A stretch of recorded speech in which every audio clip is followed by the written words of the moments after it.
Since it was too wet to cut the wheat after all the rain we got, we took the time to do some repairs on the elevator leg.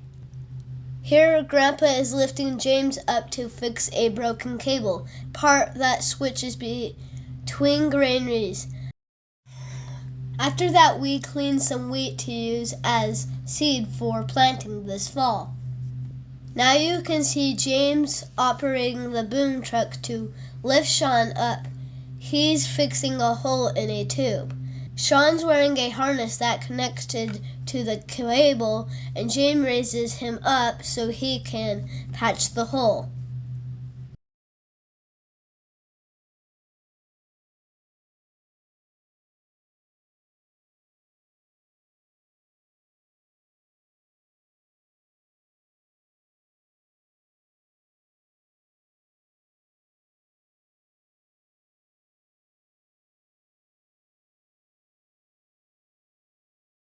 The safflower should be ripe right around the time I get out of school for 2 weeks, so I'm hoping I'll be able to head out and help harvest the safflower. Grandpa also sent me some pictures of a tractor that John Deere brought out for them to demo.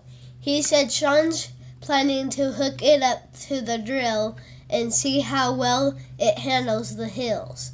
The next couple of weeks are going to be busy, keeping the combines running, drilling, and spraying ahead of the drill.